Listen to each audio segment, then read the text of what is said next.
O Lord, take my love and let it flow in fullness of devotion to Thee.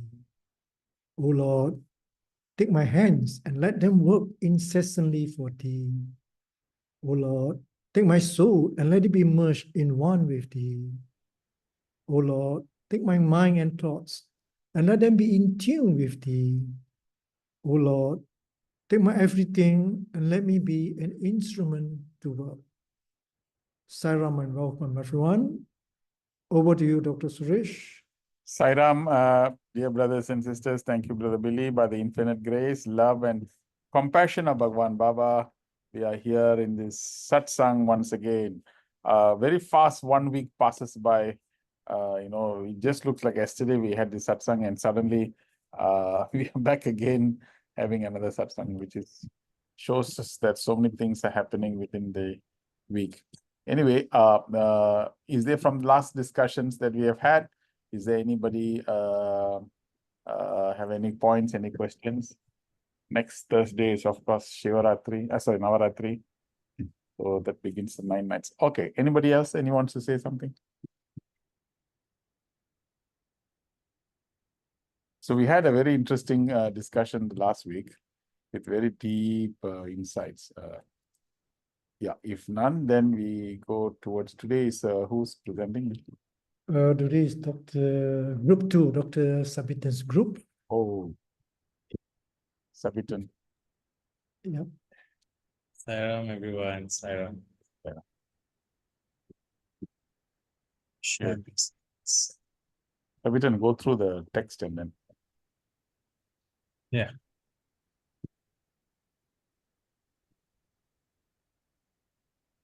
Okay. Are you all able to see my slide? Yeah. Yes. Sairam, everyone. My humble pranams to the lotus feet of our beloved Bhagavan for giving us this wonderful opportunity of meeting every Tuesday, sharing opinion, sharing thought, sharing love, kindness, exchanging ideas, and it just keeps on going, and the love is just growing. And thank you so much for giving this opportunity to each and every one of us. And with that, let's proceed with our Group 2's presentation. The topic for presentation is believing Mithya, you're giving up Sathya. Somehow or other, I feel Group 2 has been covering Mithya and Sathya for quite some time, and this is perhaps our third time covering Mithya and Sathya. So hopefully by now you're all experts on Mithya and also Sathya. So just before we start, may I invite anyone from Group 2 to perhaps read the paragraph or the excerpts given to us?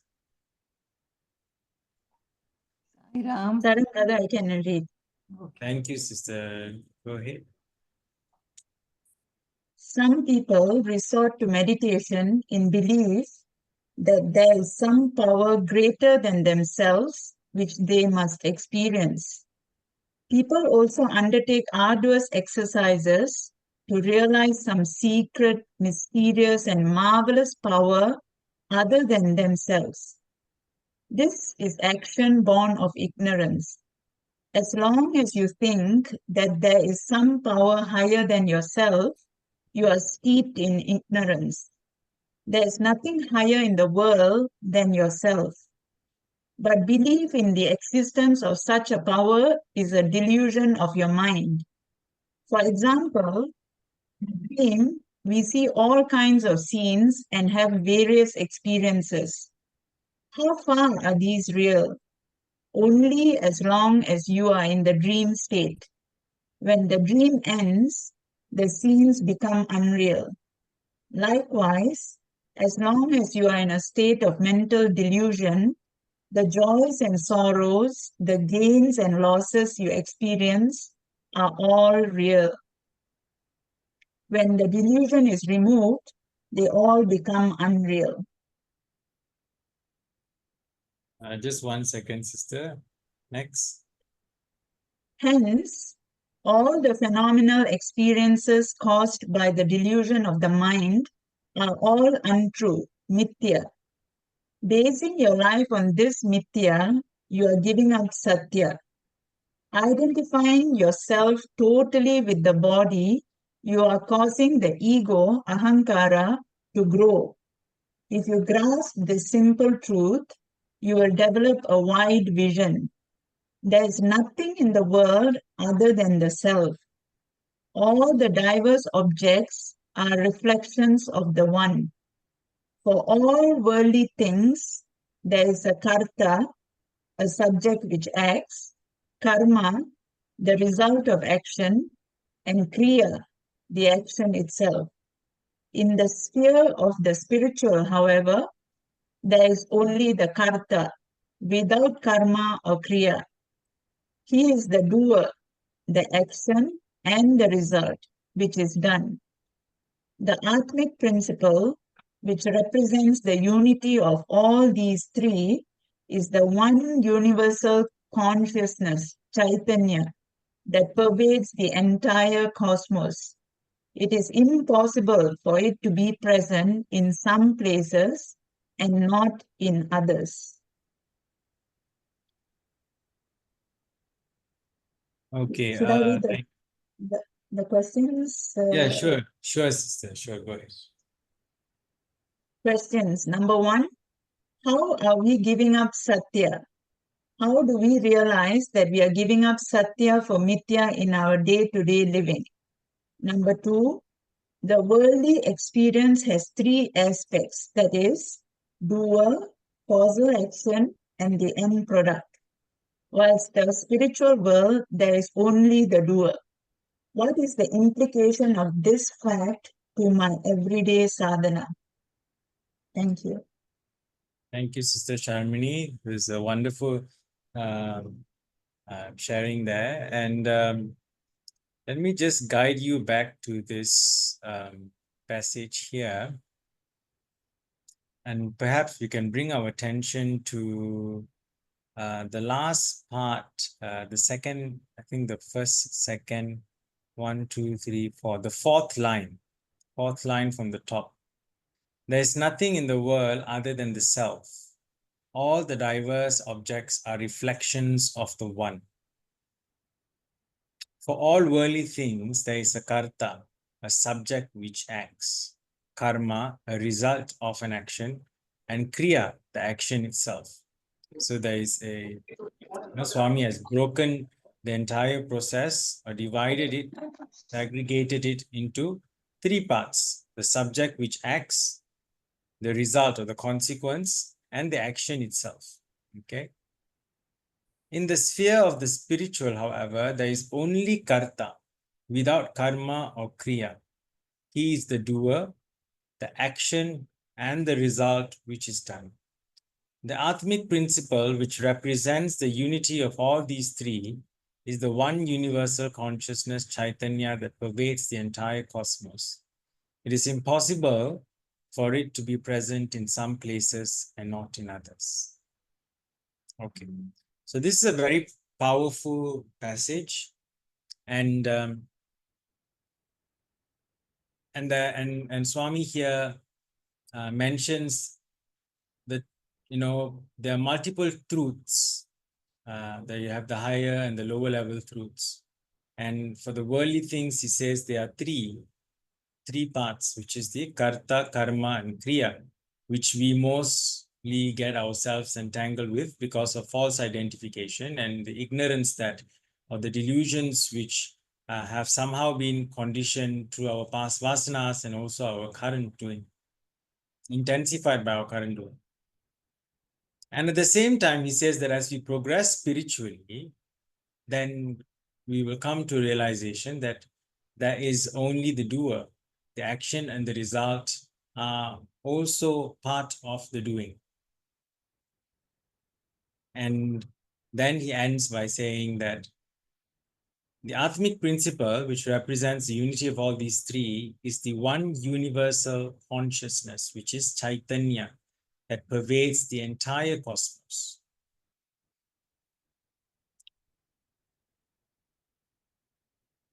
I think Brother Billy shared a video, if I'm not mistaken. It was an interview between Swami and his students. And so the students asked Swami regarding consciousness, and student says that he gives examples of consciousness and how the world, the universe was formed and created. And finally, he asked Swami, so where is God and what is consciousness? And Swami said very simply, consciousness is God. Consciousness is God, he said. So, having that said, and that knowledge established in our mind, now let's move on to understand more regarding this.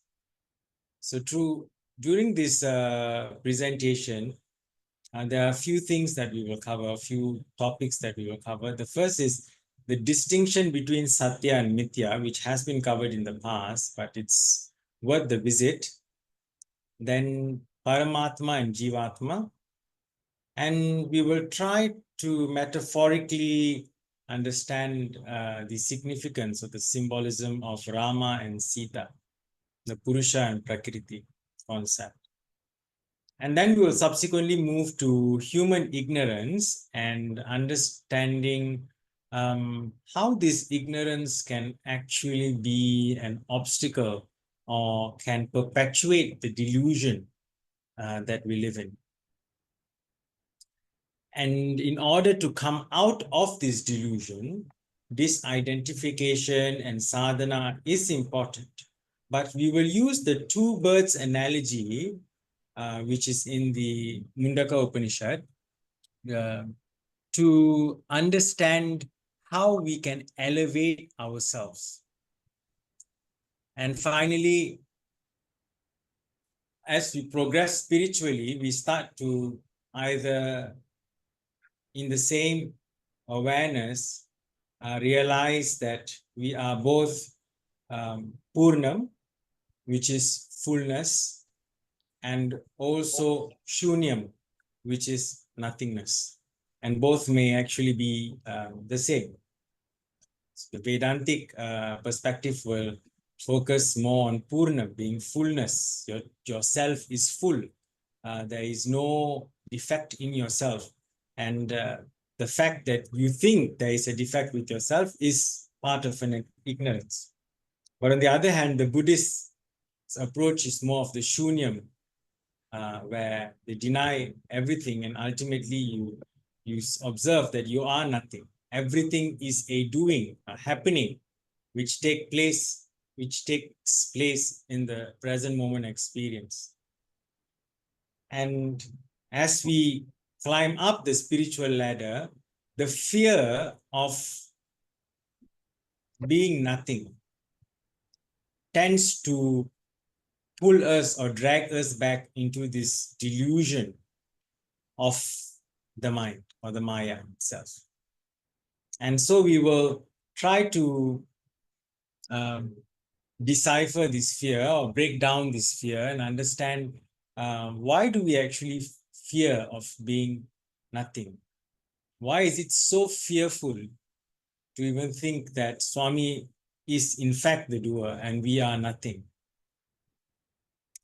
And then finally, we will end with the two greatest qualities, as Swami mentions in life. And so the entire presentation is based on this discourse given in May 1977 during the summer showers. And the topic of the discourse is the world is an illusory projection of the substratum of Brahman. Okay. Right. So now, before we start, let's just watch this video of the concept of Atman and Paramatman. Okay. And or the Jivatma and Paramatma by the Hindu Academy. And then later we will open up for questions. So what is your understanding of this video and what are the differences, right? And then we will quickly go into them as we end the video.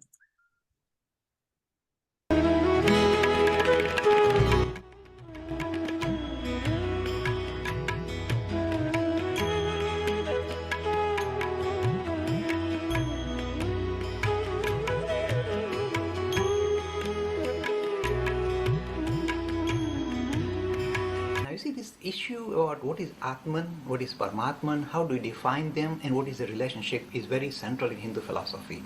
In fact, all the acharyas we've had, starting from Adi Shankara, Ramanuj, Madhava, etc., all of them have been tussling with this issue, this question. In fact, this is how you have all these different acharyas and movements within Hinduism in the last 1,000 years, tackling this issue.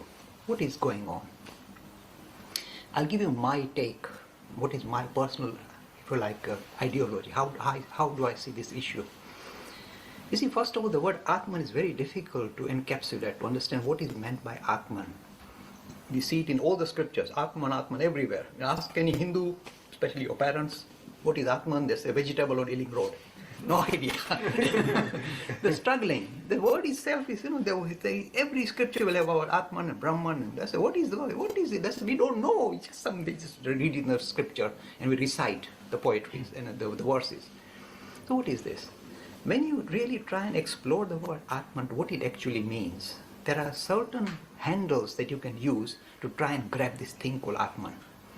And the three handles the Hindus have used, in fact there are more than three, but the three that really stands out are the ones that Madan Bhai mentioned. The nearest words you have in the vocabulary that will allow you to try and get a handle on the word on the concept of Atman is consciousness. It is of the nature of consciousness. So this idea comes as asti, as bhati in the Sanskrit vocabulary. This is one handle you have. The thing that we possess that seems to be very close to our being, we are conscious. Our consciousness seems to be central. That's my own being, consciousness. So the word says, Hinduism says, the word consciousness in a way is hiding this concept of Atman. It appears. The nearest word is consciousness. That's one. The second word that gives you a handle on this concept of Atman is the word existence. You say, existence? It's such a casual word. Everything exists. There's a cup of tea, there's here, there's a glass, there's no glass. So what's the big deal about existence? No. Hinduism says what appears as a casual word that we use in our casual life is hiding the secret of the Atman. Existence, it is of the nature of existence, says Hindu tradition. Asti, existence. The word asti became existence in English. It actually is literally from the word asti, S-E-T, and then existence. So existence is the nature of Atman. The fact that existence, we exist without so straightforward. No, the fact that we exist, it's not a threading thing. We exist. That takes you to the heart of reality. You are that. That's the second part. The third part is the sweetie. It says the third aspect to the word Atman, the third handle we have on the word Atman is, it is of the nature of bliss. Be careful. Bliss doesn't mean pleasure. Pleasure you get from ice cream, especially me, chocolate ice cream, I love it. That is not bliss. That is pleasure. The senses get excited in a positive way and we feel, yes, I want more. And that is not bliss. Bliss is something dramatically different from pleasure and pain. It transcends both pleasure and pain. And that is something that is within us. It is when if we have our center of gravity not as pleasure and pain, but we focus back on bliss, then we are in a way freed from this chasing after pleasure or running away from pain. We recognize our dignity as blissful. Again, how do I know these things? When religion becomes experiential, when you actually experience what is this Atman about, this is what happens.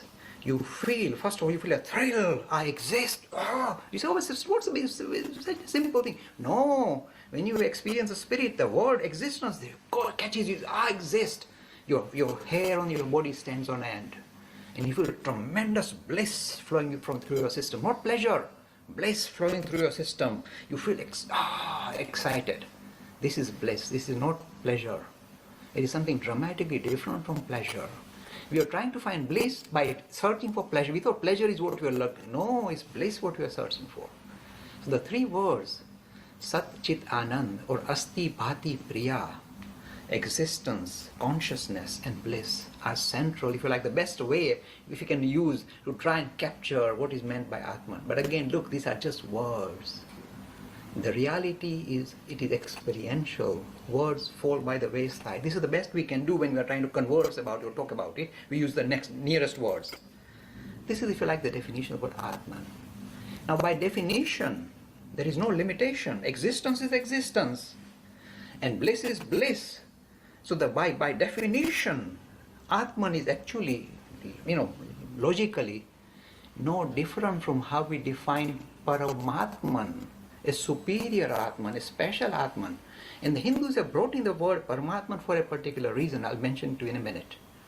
Now, I can say I'm the Atman. I talk about bliss and existence, and I'm that. If I'm in that state, actually I'm experiencing myself as the Atman. I have no interest in Paramatman.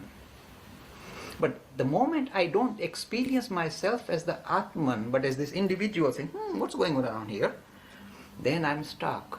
Atman is just words. So then I conjure up this marvelous chap called Paramatman. Because as I can't grab hold of this thing called Atman, I have now projected this idea of Paramatman is, if you like, not just an ordinary Atman, but a superior Atman. For me to focus my mind to grab this Atman, I produce Paramatman. Because then what I do is, I can then build relationship with this Paramatman. Is a chap outside me, not me, outside me, so I can build relationship with. I've got some tools to progress spiritually. In order for you to progress spiritually, the thing that you are searching for, you need to project it outward and then build relationship with it. That is Paramatman.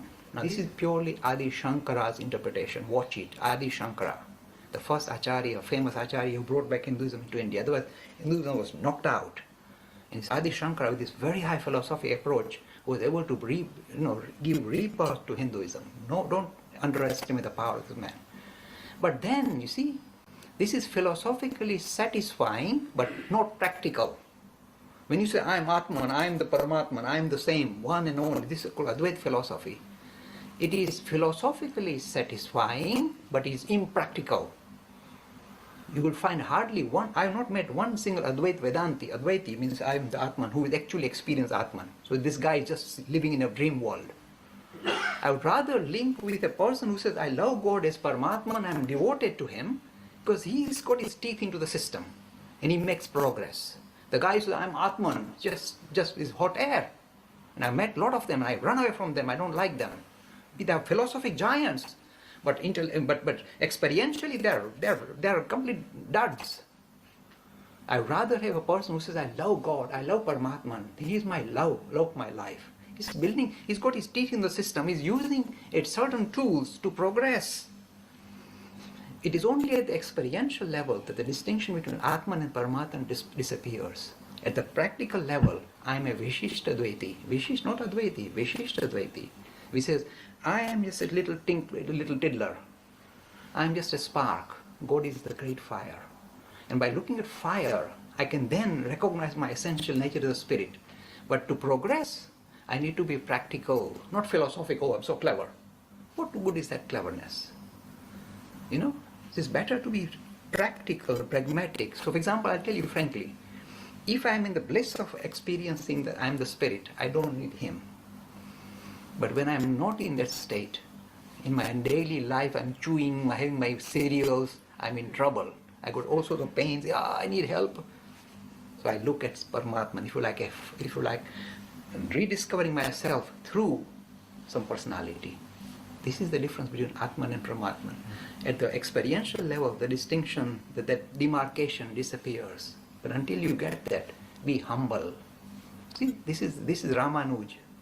Be humble. Until you experience yourself as God, don't say you are God. That is nonsense. Say that I am a devotee of God. I am just a devotee searching for God. And that will allow you to progress. Otherwise, you just sit, I am God. What more? You are not a God, you are an idiot. But I say, I am looking for God. You are going to progress, my friend. That is why Vishishta Advaita, in a way, is the more pragmatic philosophy, even though Advaita is philosophically more satisfying. These are the major distinctions. But I think it's very beautiful. As usual, Madan Bhai asks the most difficult questions.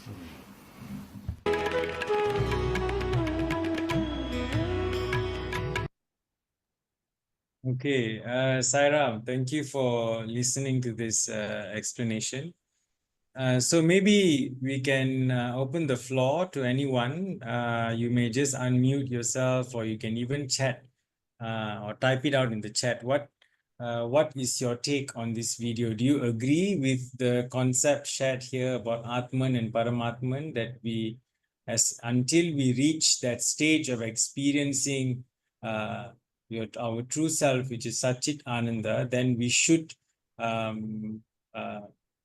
it's a more practical approach to follow Vishishta Advaita rather than Advaita philosophy. Anyone? I think to me, I feel that Shankaracharya approach is more practical also. Because what I feel is that, see, we are in the form of a human body which we are in a delusion. And he is giving us a goal that what we are there. And in the Vishuddha, it is fluctuating, sometime here, sometime there. So I feel that this first theory, which that I'm that, believing on that, I'm progressing towards that. That's what I feel that Shankaracharya theory is more practical, though he has explained it in a very different way that we have created and then we have made the God something different. But and Swami used to say, we are God, isn't it? So once I realize that I'm God, but of course we are on a physical level, then we start working towards experiencing that God, and then we move towards the goal. So the goal is all which we have to reach. We are not different. That's what we have to realize, and that is why all the questions of this avidya and everything comes. So to me, I think Shankaracharya's path is more practical also. It's not that it's just a blind thing. Hi, Ram. Thank you, Brother Manoj. Thank you so much. I agree with Brother Manoj. It's very practical. However, there's also at which level you are currently, spiritually, at which level you are, how mature is your understanding, and also there can be other factors as well. For one person, for a person to perhaps conceptualize God as some entity apart from themselves in order to reach that goal. So ultimately, we move towards the same realization, but perhaps the methodology can be different. So thank you, Brother Manoj. I completely agree with you on that. Can I say something, brother? Of course, Sister Purnima, go ahead. You see, both of them are right. Brother Manoj is right. Of course, the other gentleman, I couldn't get his name. He's also right. But if to live practically in this life, you must have two kinds of mind. The mind, originally mind, which is the absolute mind, is the thinking mind. The thought comes to the person, not that it's coming from within the person. It about 2 seconds before it enters, it is there created, and you just hold on to it. But for living a practical life, as the gentleman had said, you need to work on your own. You need to be a karta, you need a kriya, and you will have all that thing just as a working mind. For example, if you're a doctor, you cannot just stand there and say, I'm God, so it will be done. Initially, in the early stages, but you will have to work with your own intelligence, which is again coming from that absolute big consciousness. So both are relatively important to live this life. You need what probably Swami would say relatively real activity, and the other one. But when Swami says God, he has already come to the ultimate by telling you in the beginning itself. That is what the Sahaj meditation teaches you, that you are divine. You are divine, yes. But another example is, if you just leave it like that and whatever happens, sometimes we put in an action, full effort, and it does not turn out the way you want it to be. So that clearly shows that you are not doing it It is coming from a higher level, but you're just putting in your, and you have got, that is not a free will at all. Even though you're performing an action, it is not free will. So actually there is no such thing as free will. Relatively rare to live in a practicality, this kind of world, then you need to use a little bit of your intelligence, which is coming again from a higher level. So then if you know that when you have experienced such a, because many of our things don't take place the way we want to, then we go back and trace. And as the brother said, yes, there is as Brother Manoj has said, there is that supreme, and that's where Shankaracharya has touched in a very different way. If you happen to see YouTube by Ramesh Balsekar, if you happen to see, you can get this kind of an understanding. A lot of question and answers there. Thank you, Sairam. Thank you, Sister Purnima. Thank you.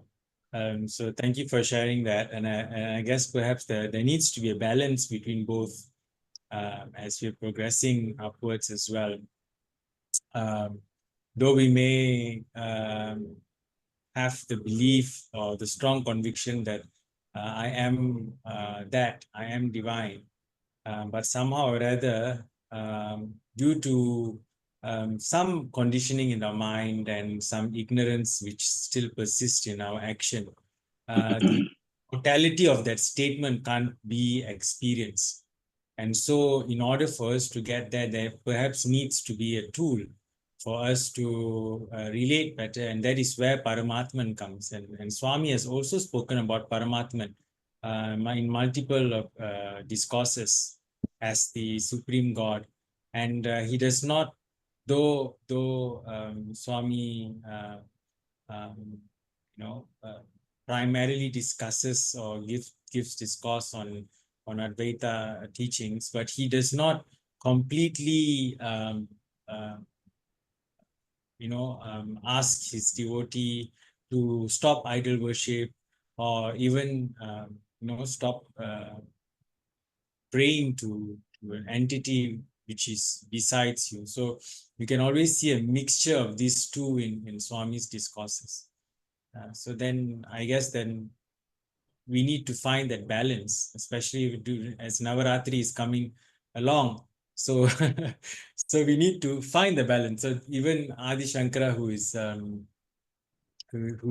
has realized the Atman himself, he also came out with all the Shuktas and all the goddess, all the songs and the hymns, and the Bhakti revolution was also exponentially augmented by his presence as well. So I think the balance is very important. And thank you so much, Brother Manoj, and also Sister Purnima. Anyone else has anything to share?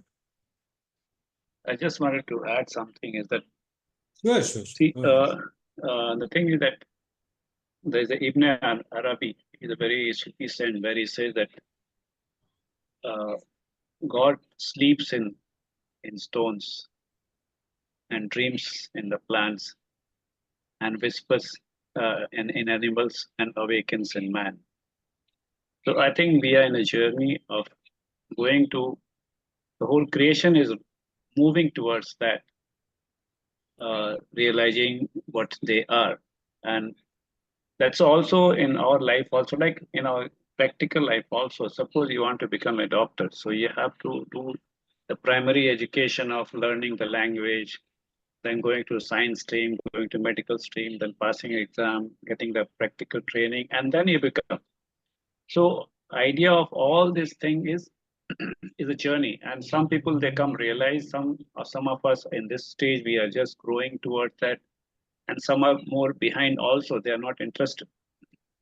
So all this is the journey of that individual soul, which they have to move on towards that final goal. So unless if a person doesn't know that he wants to become a doctor, maybe he will not know that what he has to become. So a goal has to be there in life, and to reach that goal, we have the practical way of living in the world. We have to study, we have to take care of the parent, we have to be in the society, we have to earn money, and all those things. So even going the Shankaracharya way also is the way of practical way of evolution of the soul. Like you see, when the people become high in the spiritual goal, they stop eating. They have no desire for food. There's no desire for clothes and everything. So idea is that as much you live, as much you come closer, you become you start going towards your real self. So I feel that this is also a practical way of living. It's not that it's just you leave one thing and just you become God. So I feel that that also teaches us that you have to go by a bhakti. And Swami has said bhakti, jnana, and all these three margas are there for us to reach. So Swami has given us a very practical way of reaching to our goal, and I think that also have a practical way of reaching our knowing that what that we are a Paramatma. Saira. Sairam, Sairam, Sairam, brother. Sairam, Brother Raman. This subject is we are getting into a very subtle area, which is very difficult to touch, but you can experience. And those who have that special attributes through their discipline and Guru Bhakti manage to experience what is real and what is unreal.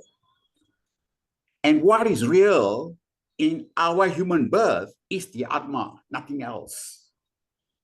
The challenge is to find out through our independent investigation and compliance with Guru devotion to get his grace to reach that level. It can happen. It can happen with our devotion.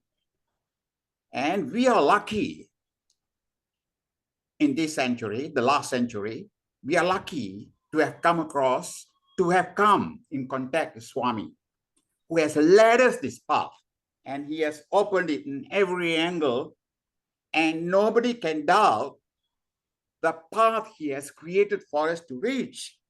And if we don't, it is because of our personal neglect or our karmic burdens, which prevents us from seeing the real in us. So he keeps on telling us how to reach that. And it is our devotion, our love, labor of love, our devotion in order to get into that state of mind. That is the line which we have got to take, and we got to keep it good associates.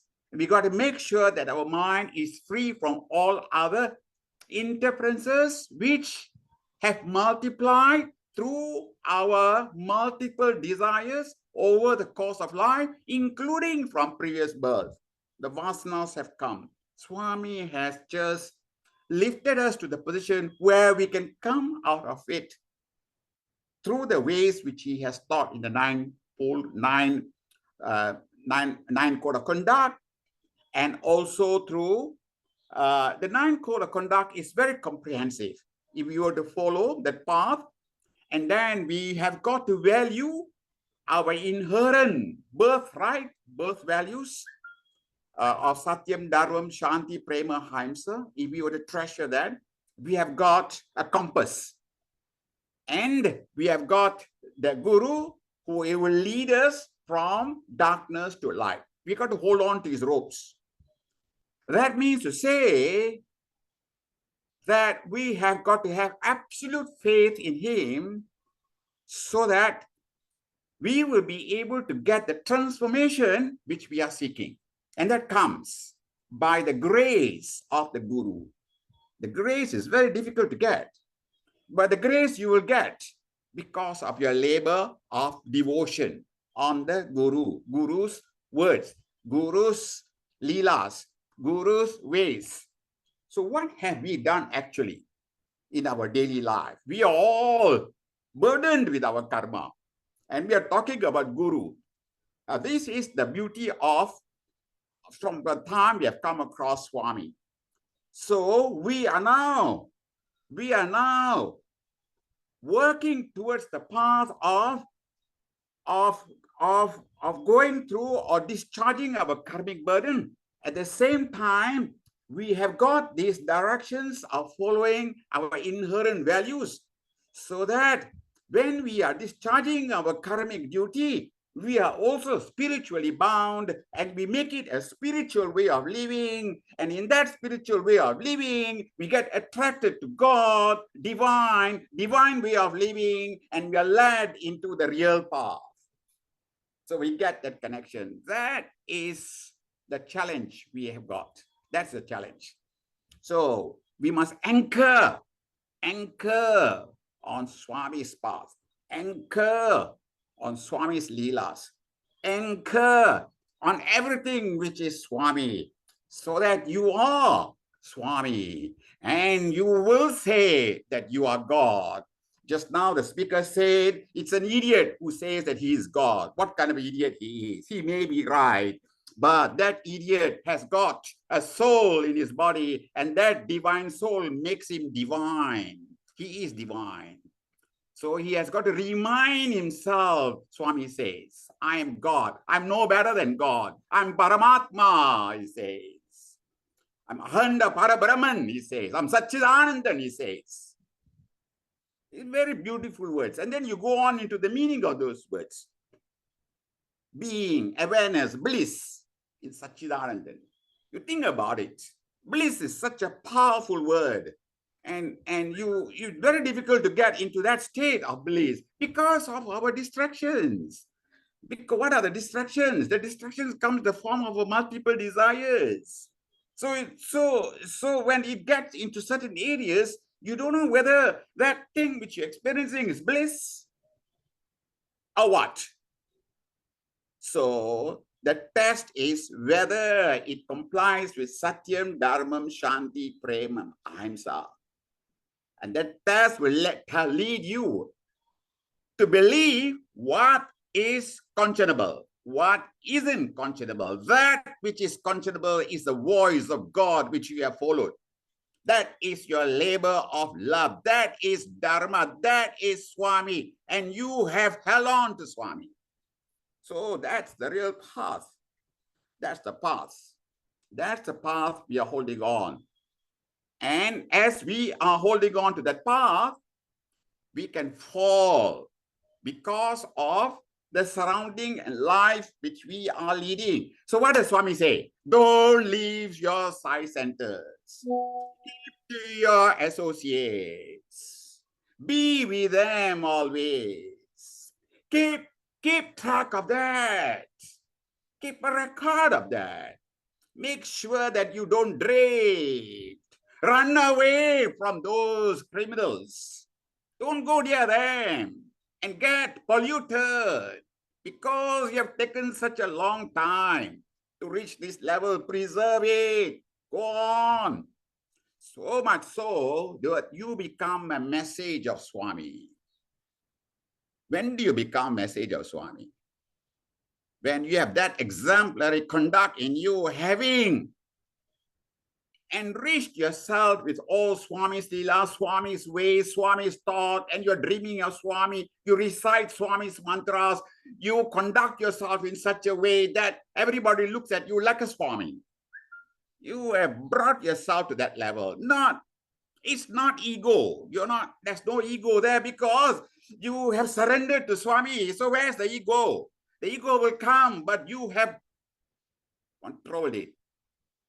So that's the path we are leading. So the question is about Paramatma and the Jivatma. The Jivatma is in you. The Paramatma is the super consciousness. And we are all part of the creature. All creations are part of the super consciousness. And we are also part of the creation. But in us and in all beings, we have the divine, that divine Atma in us. And that Atma and that person or being having this divine Atma can be a monster, can be God. Our challenge is to be godly. Our challenge is to be godly. So That is the path which Swami has given. We love Swami for that. And let us treasure that and forget everything else and get on with our path in order to work towards what is real and give up the unreal. And even you have got to live through, witness what is unreal. We remain a witness. We distance ourselves away. We distance ourselves away from that path which ought to be distant. If you get connected, you're getting into a passion which will lead you astray and then caught again in that trap, very difficult to come back. That is why it's nice to say hello, good morning to a Sai brother or Sai sister. Go and have a breakfast with a Sai brother. Go and stay with a Sai brother. Go for Sai conventions. Go and listen to Brother Arvind. Speak to Brother Sabitan. Speak to Brother Billy Fong. Just say hello to Brother James. Don't knock yourself in other parts. If you do, speak to any others who are not Sai devotees, but you are afraid because of their character. You nothing to worry. You just be a silent witness. Show your face. At the end of half an hour, he has respected you. And that respect is not because of what you are. It's because Swami is in you. Sai Ram, brother. Sai Ram, Sai Ram. Thank you so much, Brother Rama, for sharing that insight. It's really wonderful. Hopefully, after this discussion, we have all, we have to a certain extent understand, or we have understood the concept of Atman and Paramatman. And this is very important because as we navigate through basic understanding, this core understanding of Atman and Paramatman will certainly help you to understand deeper concepts of spirituality, especially when it relates to Advaita and Vedantic philosophies. Sorry. Okay. So now, Swami goes on to give this distinction, right, between Paramatma and also human understanding of Paramatma. So Swami says in his speech, he says that actually Paramatman has no size. It's, infinitesimally smaller than the smallest thing, larger than and bigger than the infinitely larger things, totality of all small and big things in the world, and it's impossibly to fully describe or understand Paramatman. So with this description of Paramatman, let's see the Swami says here the fallacy of description. So humans' inability to describe Paramatman or Atman. So the human understanding of Paramatman is limited experience of the Lord, and perception of God is limited to individual experiences. So we are totally convinced that our individual experience of what divinity means is somewhat generalized to the entire population. And of course, living in Malaysia, we can see that somehow the differences on key concepts of religion can also be an obstacle, and to find similarities in religion can also be a difficult thing to do if you don't have the right mind to it, because everyone is in a defensive phase, and when you have a mind which is insecure and is not open, then you have a very limited experience. So your own conditioning of viewing the Lord is pretty much subjected to the religion that you subscribe to. And this may not be generalized to the entire population that you are in. So now let's move on, as we know that now we understand that though we can use Satchit Ananda to describe our true self, however, at the same time, there can also be a fallacy of description. It means to say that no one can completely understand or describe the self, because it is beyond words, it is beyond grasping of the human intellect.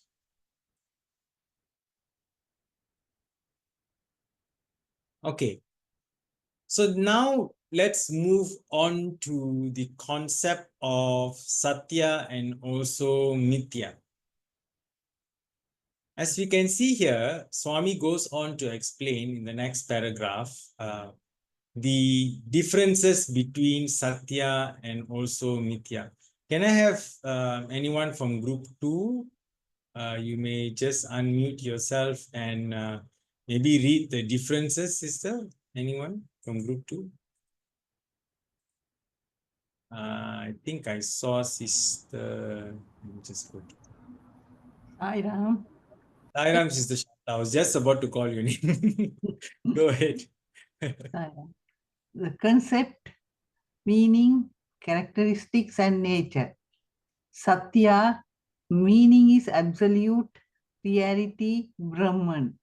Characteristics are eternal, infinite, conscious, blissful.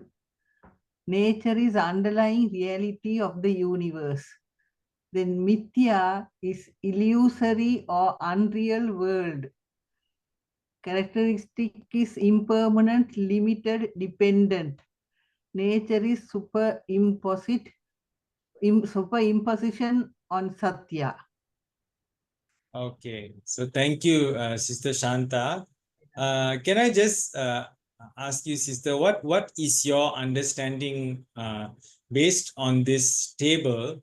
What is the key difference, if you can sum up this table, what is the key difference that you notice between Satya and Mithya? As I understand, Satya is the Brahman, the reality, consciousness, and it's bliss, and it's real. But Mithya is illusion, impermanent thing, and it is superimposition on Satya. I don't understand that word, superimposition on Satya. Don't understand that word only, but other things,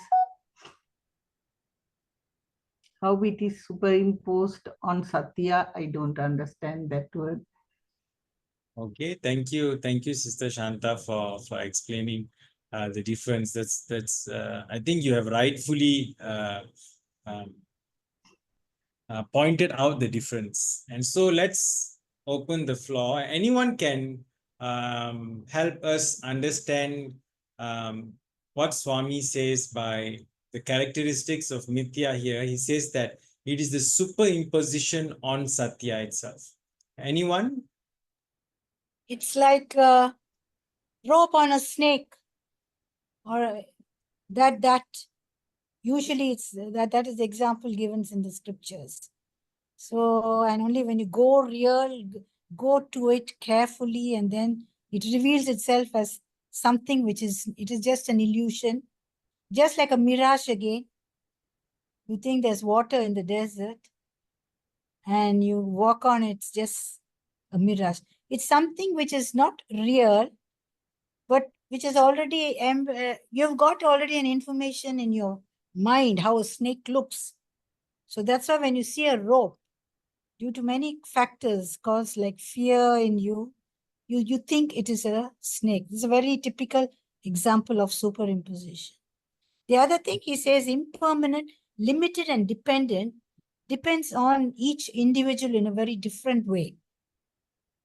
See, or it's not a common illusion of Mithya to all individuals. No, it is an individual's way of thinking independent of others. It's their own. It's not real. It is, I may think blue is better than green. No? Sairam. Saira. Thank you, sister. Sairam, Yes, sister. Go ahead. Sairam, Satya is truth, which is permanent. Mithya is not truth, it's not permanent. It is permanent, this is not permanent. Satya is truth, everlasting, ever existing. Thank All you, is sister. there. Thank Sairam. you. Saira. Sister Sai Prasanna, you have raised your hand. Would you like to share your insights? Yeah, Sairam, life is a game, right? Swami said play it. I feel like life, that game part is Mithya. And we are playing that game.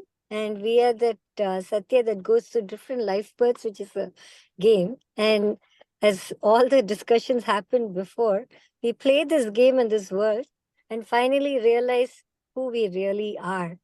And I just wanted to share that when you were discussing the other stuff about Atma and Paramatma, like I think when Hanuman has said, when I'm in meditation, I am Rama. But when I'm in the world, I'm servant of Rama. And in the same way, Jesus Christ has said that I'm the Son of God, which is what we are all. We are the loving children of our dear Swami. And then he said, my father and I are one. So that is the Satya part. And really living in this world with following all those values and things that Brother Rama was saying, we do the Mithya part, but we have to be there. We play the game. And how many times we want to play the game is in our hands. And so the Mithya is there, but our role is to play the game in a way that we know that we are not playing the game, but the Satya is playing the game. I think that being not so attached to what we are doing in the Mithya world will probably help us to get to that superimposed Satya inside. Thank you, Yeah. Saira. Thank you so much, Sister Sai Prasanna and Sister Purnima and Sister Shanta for sharing your insights. So you were all extremely right. So the superimposition is the analogy of the metaphor used, the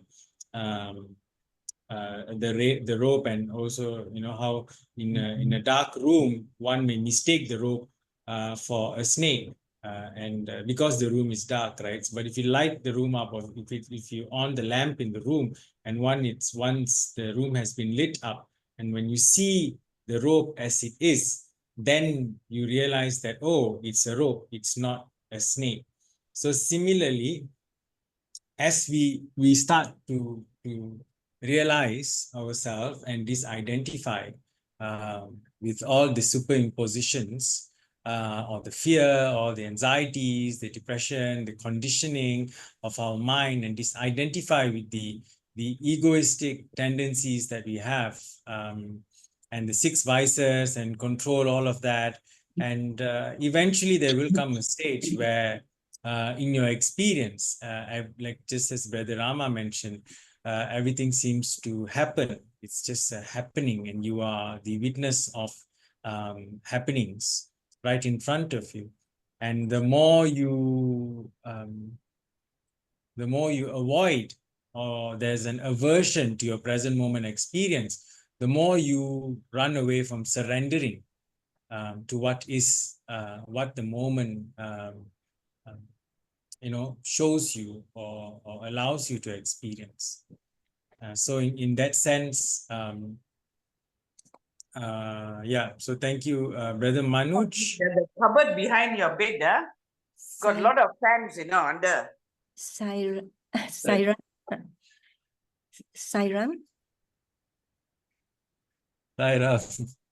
Brother Sabitan. Yes, yeah. Can we say that Mithya is like Maya that obstructs Satya? Yeah. Mithya is like playing hide and seek with us, and makes it difficult for us to realize our true potential. Yeah. Yes. You're extremely right, sister. Yes. So Maya is another word to describe a Mithya in a way. Yeah. Thank you. Sairam, Sabitan. Sairam, Sister Geeta, go ahead. Mithya, can it mean that the world that we are living in, our material world, what we can see? Oh, yes, of course. That's Mithya, right? Yeah. Even though it's named as illusory or unreal world, that is what we are seeing. The unreal world is the one that we are seeing, the material world, right? Yeah. So what is behind that unreal world is the absolute, it is Yeah. Sathya, right? Correct. The underlying reality of the entire universe itself, that's Satya. So that is why in meditation, when you reach a stage of just seeing things as they are, and even if you just do this exercise, as you maybe listen to sounds around you, you will quite naturally notice that very involuntarily, the mind will start to label the sounds, the mind will start to interpret every single thing which happens in the present moment experience. Not does it only interpret, it also absorbs the impulses or the sensory perceptions which are occurring in the moment, and it processes it, and everything happens simultaneously in your present moment experience. It happens so fast, so it happens even faster than the speed of light. There's a researcher who actually said that your thoughts actually travel faster than the speed of light. So the speed of light into 1,000 is how fast your thoughts travel.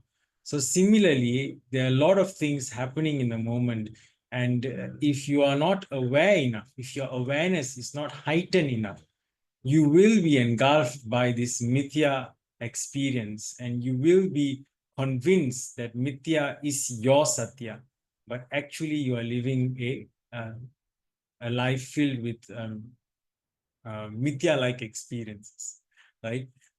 So I'm also quite cautious to use the word Mithya because to a certain extent, I also have come to realize that everyone there's no such thing as a non-spiritual life. Everyone is living a spiritual life, and it's just a matter with which stage they are in or at that in this very instance. So similarly, what may be Mithya for you, may be Satya for someone else, and what may be Satya for you may be Mithya for another person. So that is why I think, as Brother Rama and Brother Manoj and everyone else mentioned, the need of a guru, the need of a lamb, the need of the Sadguru in our hearts to guide us, to give us the right pointer, for us to, just like a GPS system, for us to navigate in this spiritual life so we don't get lost. Okay. So thank you so much. I hope with this. Sairam, Sabithan, is there any difference between Mithya and Maya? Okay. So we will open this. I think this question has been answered before. And let's just hear from anyone else who has a description or an answer to this question. I think the last time around, Sister Purnima answered this question, if I'm not mistaken. Let's anyone has an answer to this question? Is Mithya and Maya the same? Sorry, brother. I just wanted to clarify a few things. That's why, see, as you said in the characteristics of Satya, that it is eternal, infinite, and conscious. And Mithya is impermanent, limited, and dependent. So what I feel is that the Mithya is the word which we are saying with our mind. It's what we see this word with the mind. And what is the mind? It has got limitations. Because I still myself, I feel that when I used to think that the God has no boundaries, how it can be possible? And my mind used to I used to sweat thinking that how a thing can exist which has no boundaries. I mean, it's because mind wants to see everything with a limit. Like our vision is also with certain frequencies. The sound we hear also have certain frequencies. So what even now when we are talking also is within a limited sphere of the mind, all the faculties of the mind. So and when we say that when the God or the Satya is eternal, infinite, So, I mean, we have seen that we are going to die or something like that. So our lifespan is so short. But to imagine something which is infinite, it is very difficult to. This instrument is not capable of defining that.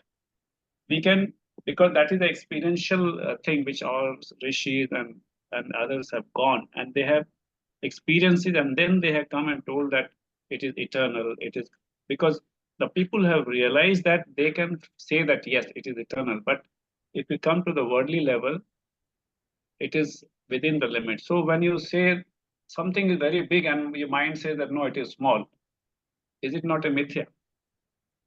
So Sathya, when we, because Sathya is not to define, to express on a mind level.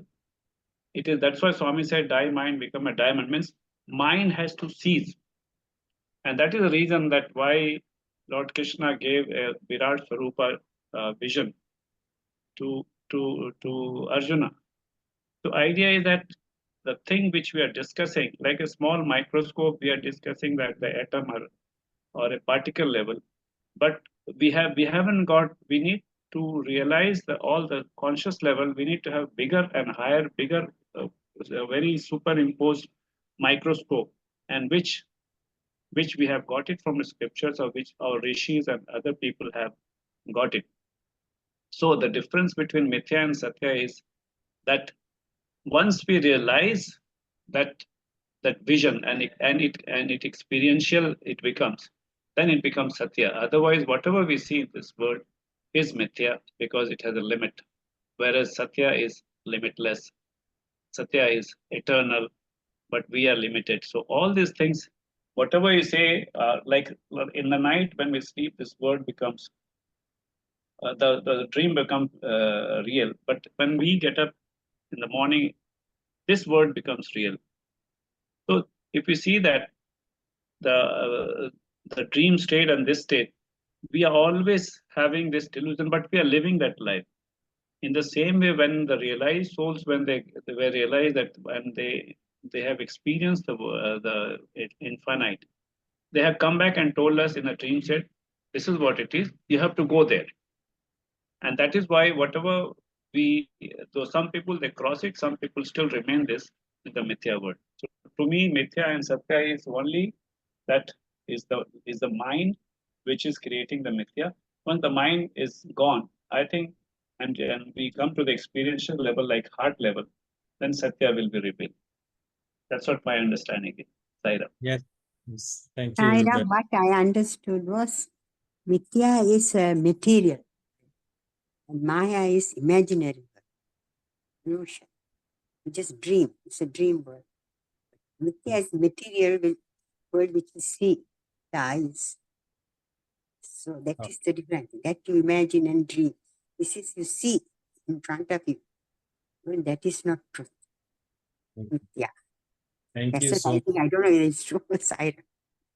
Yeah. Thank you so much, Sister Rajeshwari. Let's try to understand. So what Brother Manu said just now is very true. So once you transcend the mind, when there's no mind, you see things as they is, and there's only happening which takes place, and then you instantly fall into realization, and the realization gets deepen and deepen and deepen till you realize yourself. So coming back to Sister Auntie Chandrika's question about Mithya and Maya, is it the same? So let's use Sister Purnima's example just now. You know, she used the mirage in the desert, right? So the mirage in the desert, right, is a Mithya, which is a false perception. Okay, so the mirage in the desert is a false perception, that is Mithya, right? Arising from the Maya, which is the illusion of the desert environment itself. So the desert itself is Maya. So the Maya is actually the cosmic illusion which is created from the part of the Prakriti itself, right? And Mithya is the false perception of that Maya. So I hope this clarifies the. So Mithya is the product of Maya. Yes, it's a false perception of Maya. Correct. So it is product.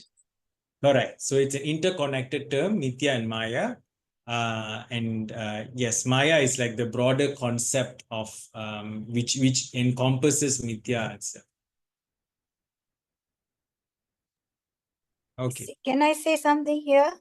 Yes, Sister For Purnima. Go. Chandrika, Mithya, as brothers, I'm using glasses, Sabitan, as brother Sabitan said, he has nicely explained the mirage, this thing. But as Chandrika, you said, it's not the product. Mithya is not the product of Maya, but it is only a perception. Again, or depending, it's an independent perception. It's a personalized dependence limited on the person's mind. Now, when we say die mind, again, it doesn't mean it's absolute dead. No.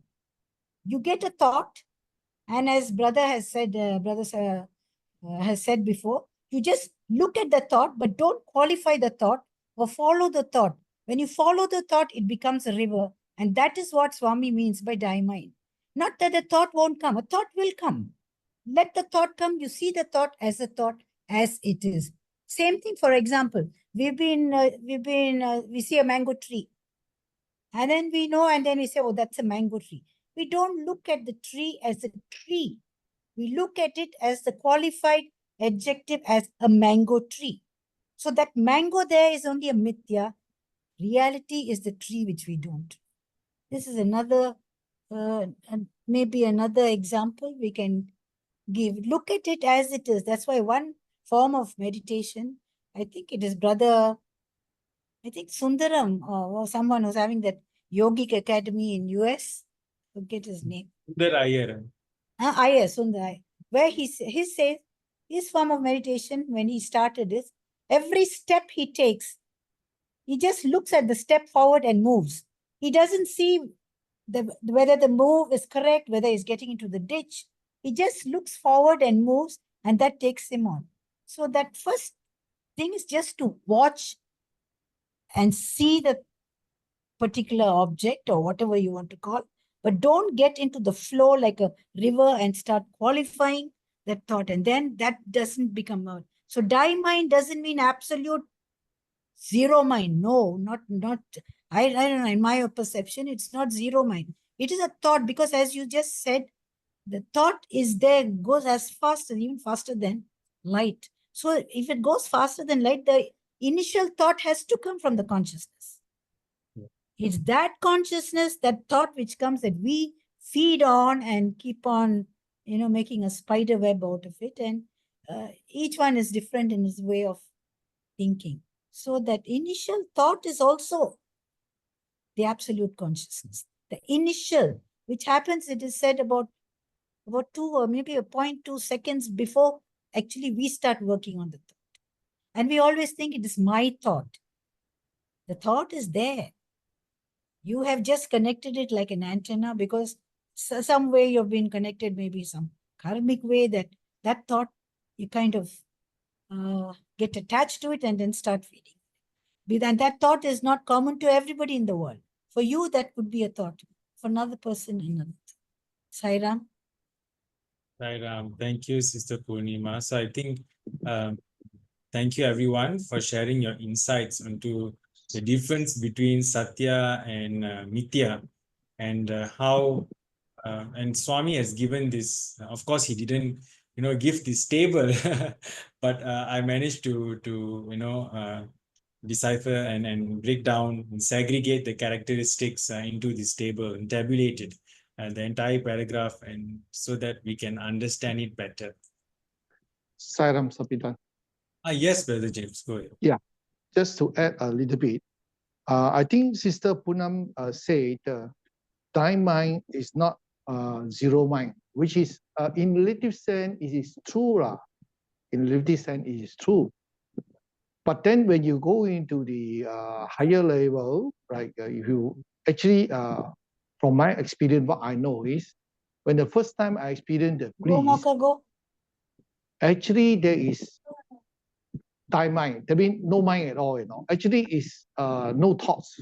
As Buddha said, what is meditation? Buddha said, there's actually no thoughts, right? It's emptiness. He said it's emptiness, So that is a different level, right? If you are a meditator, you experience that, right? It's totally different. By the time you experience the bliss or you experience the no mind, you already out already. You're already in the mind. The mind already come in already. So this is a real thing. The time mind is a real thing. It's not a imagination. In the relative sense, Sister Poonam is right. But in the spiritual sense, there is another level. Right? There's another level. So we have to you can't expect, you need to experience it. Right? You have to evolve to that level to experience it. Right? I think most of the guru who are enlightened, they'll know about this. Like us, we only have a taste of it. Then we realize this is something that is beyond our mind. You just know it, and you can't describe. It's just something that you just know it is something. There's something very much, full. It's empty yet it's full.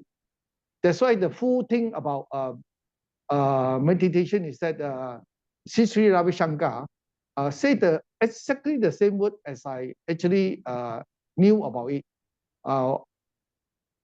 He said, Buddha said, what is it? Adi Shankara said, meditation is bliss. Buddha said it is no mind or thoughtless or actually empty. It's empty. Then you look, both are also correct, because the full meaning is actually it is emptiness full of bliss. Emptiness full of bliss. This is the real experience. Right? So I can't describe to you, it's just an experience, but that is the truth. Emptiness that is full of bliss, and that is meditation level. And that is only a taste of it only. Sairam. Thank you, Brother James. As Brother James mentioned, there are stages to meditation, and once you reach that stage of meditation, then there is only experience beyond the mind. And during that phase, it's as if you don't realize that you have so many cells working in your body, and yet they are working at the same time. So is it to say that the cells don't exist? So similarly, you reach a stage where experience is beyond the mind, and knowing is the closest you can get, I guess. So it's very difficult to describe the state, and it happens. The easiest way to get there is to disidentify with the mind, and once you identify, and the mind will silent down, and then slowly you will start to abide in the witness consciousness, and eventually you will reach that stage where Brother James says, and hopefully, yeah. So I just want to, Sairam, a very nice conversation, actually very interesting, and and this table also is very nice, very nicely categorized, put together. Okay, I just want to say, see, the thing is, we started that discussion on the Atma and the Paramatma. So I just want to bring down to practical elements now.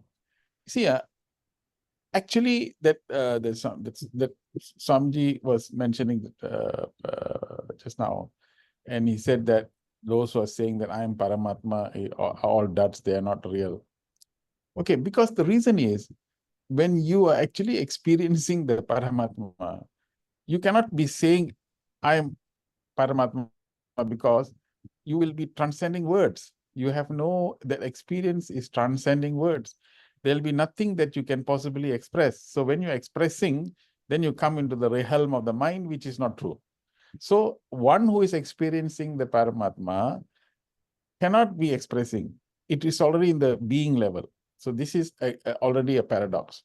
Second point is that, okay, what is the relevance of knowing this subject matter? is because everything in spirituality, we must bring it to reality. That means on the ground. Otherwise, it will be just a philosophical discussion, trying to find Paramatma, trying to find Atma and all that. To me, I think the best thing to do is that in all the yogas, in all the bhakti, karma, jnana and all, the word yoga is placed at them. And which means whatever we are doing in this world, whatever that you're doing, if the subject, which is myself, and the object, the work which I am doing, if the subject and the object becomes near and near and near, and finally the subject and the object becomes one, we are already experiencing a concept, an experience of Advaita in the work that we are doing. You see, so you totally lose yourself. I think the whole idea of living is to lose yourself in the work that you're doing. When you lose more and more of yourself, it is called inspiration. When your subject and the object is different and you're struggling and striving, then that's not inspiration. Inspiration is you lost yourself. So when in everything that we are doing in life, whatever work we are doing, whatever cooking, the cleaning, whatever that you're doing, if we can lose ourselves in it, then you'll find you are actually enjoying. This little enjoyment that you have, if you pull it in streams and make it continuous, you'll find slowly you develop its consciousness and go to a higher extent, because consciousness is God. So we are trying to get to the Paramatma level, because if you look at the life story of Shabari, she had no knowledge of all these things. I don't think she had any knowledge of any of these things, but she had two things: implicit obedience to the teacher and continuous adherence to that. That means the story is that every twig that cracked in the forest, she thought Rama is coming, because she was only told to serve Rama. So concentrated work, absorbed in the work that she is doing, completely immersed in the objectivity, she and the object became one and the same. What else can happen other than the object itself? God himself appeared in front of her. The Paramatma appeared. If you look at the methodology of this discussion, you can actually personify that using Shabari's example. So this is the Atma Paramatma example, to take back home that from today onwards, everything I do, I must be absorbed in it. If you're going to sleep, be absorbed in sleep to a point where you lose yourself. If we can continue practicing this, experiencing this Advaita like this, because that's what Brother Manoj said. Swami himself said that we are, in fact, at one time, Padanamaskaram was not, Swami took it up, because there's no necessity. You and I are same. That's what Baba is saying. You are supposed to become godly. In fact, this now, the next study cycle that we are doing now, for our scriptural committee is releasing this document for the 108 names for Baba's birthday. We are preparing. There is a lot of work, but 108 names are being prepared.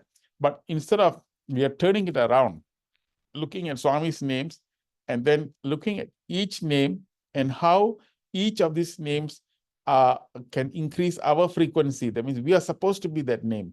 So instead of saying, oh Lord, the one who's compassionate, how compassionate are we? Like that. So this means like 108 mirrors to make us ourselves divine.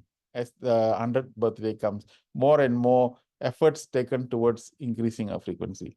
So this is, I think, I just want to contribute to the Atma Paramatma concept. Then the Sathya Mithya concept, the Heisenberg uncertainty principle in physics states this, because Heisenberg uncertainty principle states that everything is a wave unless you focus. The moment you focus, the wave becomes a particle. So the wave is Satya. It's really all Satya. But moment you place your attention on the wave changes itself towards becoming a particle, which is Mithya, which is not real. But because you're focusing on it, that's why it becomes like that. So the concept of illusion and reality is already explained in the physics as not like a theory, not like a philosophy, but that is the reality of things. Everything in life is according to what you see. So if you want reality, materialism is not wrong. Materialism is how you see it. If you see it in a way that you see it, it becomes reality. So that's why Swami said, Drishti creates Srishti. What you see is not important. how you see what you see is important. And how you see is the way you perceive. And that is what that shifts. What shifts what? Shifts Mithya to Satya. That whole thing is like that. So what shifts our perception? Consciousness. So higher the consciousness, through how? Through japam, through meditation, through study cycle, through continuous doing Swami's work. The blessing of doing Swami's work in the mission work is the ability to escalate consciousness so that our perceptions in life will be changed and the way we see things will become different. The way we see things is what is going to shift Mithya to Satya. Otherwise, even Satya can become Mithya. As you can generally see, even in the spiritual life that we are leading, sometimes we become too center-centric, or we go to bhajan and we can have a conflict there also. The Satya can become a Mithya because the way you see it. See, this breakthrough is what we should understand as a spiritualist. How you perceive is very critical. How you see things is very critical. That is why we have Satsang. Why? Because Satsang is the board that can give many, many versions and perceptions of people. And sometimes the way some people express, oh, he has expressed it this way. How is it that I am expressing it this way? How come he's seeing it something different? The way he's seeing it gives us an educational opportunity to improve our frequency of perception. See, that's why we need all of us. And that's what, as what Brother Rama just now mentioned, Baba said, never leave the organization. Why? It is only in the organization when you have all these people together that they become the kaleidoscope. They become like a beautiful bouncing agent for us to shape and shape our consciousness to a higher level. So this is what this whole exercise is about. This is a beautiful table that really talks about the switching mechanisms of Satya, Mithya, because the whole idea is the way we see things that makes a difference. So this is as far as this table is concerned. And that conversation that we had earlier was about Atma and Paramatma. So like this, now we can link both aspects of it clearly so that we will be seeing this. So tomorrow onwards, how you know you're getting to Mithya? Very simple. The indicator that you're getting to Mithya is the emotional indicator. Angry, upset, agitated, restless, panic, and all the other negative things that comes inside us that clouds us from experiencing bliss and happiness. Anything that shifts us from bliss and happiness, it gives us all these things. So now I have got a Satya zone. The Satya zone gives us this experience of complete peace, happiness. Mithya zone is where it goes inside and gives us all this agitation. Now, if I have these two emotional states to tell us where we are and what we are, well, this is a good indicator for us to be on the same ground and continue to take us towards the highway towards God. So now this is the practical utilization of this knowledge that we have discussed today. Otherwise, it will be sitting in it. Otherwise, it will be in a philosophical state. Every spiritual thing is a real practical thing. It's not something real. That's why we are now doing all the other subject. It's not oil and water. It is everything is spiritual. Everything is spiritual. The material world is the examination ground for us to fill up the answer from the spiritual world. So this is where we meet, spiritual and materialism meets. It's 10 o'clock now. Yeah. I'm sure Suresh, can I add a little bit more? Sure, please. I think you bring out a very good point. The way you see it is very important. Okay, the way you see it is very important rather than just seeing it, right? But actually, in the spiritual sense, there is another higher level that, if you really contemplate upon it, be the witness and with God. So you are not only seeing it, because a lot of things we are ignorant, we do not know what to do with. Right? Suddenly there is a project you need to do, you never experience, you don't know what to do. The first thing you pray to God, and then whatever going to happen, be a witness. Whether good or bad, you are not emotional because you become the witness. And meditation is all about witness, until it disappears. So this is a slightly higher level, but difficult to describe to you. But then if we can put into practice, just be a witness to the world, then you are not easily fall into the Maya world. Yeah. You know, good or bad, be a witness. And yet, we are connected to God. In a relative sense, we are connected to God. That is good. We are not talking about no mind, bliss level and all that. But we can, you know, be a witness and connected to God. And that helps us to live in a relative world much more suitable. Sairam. Yeah. Okay. Nice point. Nice point. So how you see is what's going to create the drishti. Now the question asked is, in order for a refinement to take place, is from where you should see it from.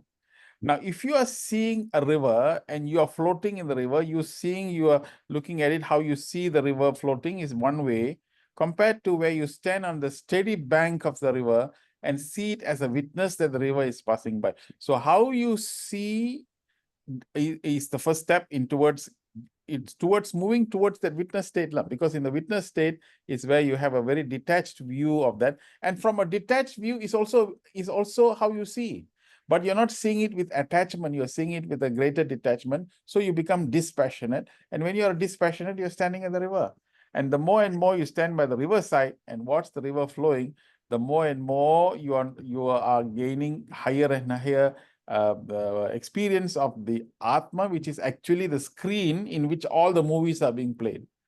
So it is two states. One is to know that the difference between Mithya and Satya is what you see and how you see. And then evolving ourselves to higher grounds of spirituality is to understand from where you want to see it from. So you move like that slowly to the river bank. Then slowly we merge back into the Atmala. And then that Atmic experience is what that whole thing is supposed to take us to Paramatma. But we need not actually debate and discuss about the Paramatma, because it will be an exercise in futility, because that is an experiential thing. It cannot be exercised, cannot be seen or recorded by the level of the mind, you see. So our job as of today is to enjoy everything in life. If you're taking an ice cream, enjoy that ice cream. You're watching a TV, watch and enjoy enjoy. If you have a life partner, enjoy life partner, enjoy life, enjoy family. Just be blissful and happy and be absorbed, lose yourself in that experience. And then and from a witness mode, from this experience, how did I learn? From this experience, what is it that teaches me to go to Atmic level? From what, even if a trouble comes, how does this trouble enable me to experience my Atma? Did this trouble push me to the Mithya zone or the Satya zone? Like that, if we keep on having a evaluation and analyzing and assessing, we are in the safe banks of the river bank that will slowly help us to evolve our Atma by autopilot to the Paramatma, but we need not worry about it. It will just go naturally. And in that natural state, we experience higher and higher quantum of bliss. That's what spirituality is all about. So this is what we should be doing in our daily living. So those who are participating in the spiritual sadhana, all of us should be having higher and higher amount of bliss and peace and greater ability. Because don't forget, higher and higher amount of peace, confidence levels will go up. Once confidence levels goes up, you know what it leads to? Satisfaction. You're very satisfied, very fulfilled, very happy. And that naturally leads to sacrifice. So more and more ability to give comes into the natural conclusion. More and more time we are giving, more and more energy without any complaint. We just give so we are radiating that peace. And as a result of that, finally, the sacrifice will lead us to realization. So this is what this whole process is. Okay, my dear friends. Suresh, just want to tell that if all of us who are here, if they can record experience of 5 to 10 minutes of our journey through this satsang, maybe we can show it during that Avatar day. Yeah, please, brothers and sisters, please. Okay, this is very, very like good reminder. We wanted to have a zonal spiritual session in conjunction with all what we are doing for Swami's Avatar Declaration Day, which is October 23rd. If all of us 19, yeah, sorry, 19, Saturday, Tuesday or Tuesday. Yeah. Okay, Tuesday. Okay. But Tuesday, only problems, brother, is Tuesday this time. Okay, I mean, we can decide the date, maybe Saturday. Okay, we'll decide the date. Let people send to Brother Billy or something. Just 5-10 minutes videos. That will be good. Can you, Shorter. can you see what you do is, which from all the discussions that we have had, you got all the text that you have. There will be one text that really resonates with you. Look at the text, just read 3 lines or 2 lines or 3 lines of the text and just quote that, and then narrate an incident and demonstrate that in your life that a transformation took place when we studied this or looked at this and all that. So let's celebrate our transformation on that particular day. That's what it is. I think there's no other better reward than each of us acknowledging what we have learned and acquired. I think 3 minutes should be okay, because it's too many. Longer one day it will become, people may not be interested. Sure. Is that okay? Billy, that is okay, right? 3 minutes? Yeah. If you can use your cell phone, just put it to selfie mode and then record yourself saying something, or otherwise just audio recording, but a video recording would be preferable because it's more engaging. And then if you have problem in sending it to me, then just check with the younger generation. Yeah. Okay. And Billy, you will be doing the editing, right? Yeah, no problem. That's more some music, and then you fly. If one person flies here, flies there, it'll be quite a nice, kind of stuff. So we can use our media coordinators to help. Our Hema can help also. Yeah. That's right. Okay, so let's agree to this. All of us. There's so many of us. How many today? They're about 30 people. Each of us give 3 minutes. It's already 90 minutes. Just nice. Something, some emotional, some transformational, some impactful thing. The idea that your thought will generate some which will trickle into other people. Yes. And you never know which word of yours can transform somebody. Yeah. It's a very important work we are doing. Yeah. Okay, the other thing is that next coming Tuesday is Navaratri. Okay, what do you affect our satsang, that the people have prayers at home or something like that? Yeah, let us know what do you all think. Do you think we should continue, or are you all going to be in bhajans, prayers, or something like that? Then let us know. What's your general feeling? Or shall we postpone 1 week? I think Navaratri, the things start in the day, I believe, or I don't know. The night. Most of the prayers are in the night. What do you all think? Just give us. I think, although I'm Chinese, I think the Hindu, the Navaratri to them is very, very important. Okay. Right? I think we can postpone. It's okay. Yeah. Okay. Is it forgivable? Let me postpone. Shall we postpone? No, just give the rest of them, please. I know I don't hold. Is it okay? Sister Chandrika, what do you think? Please, because I'll be away at budgets. I see. Okay. Yeah. Okay, so let's postpone that next week. Okay. All right. So let's end with 3 ohms. Okay.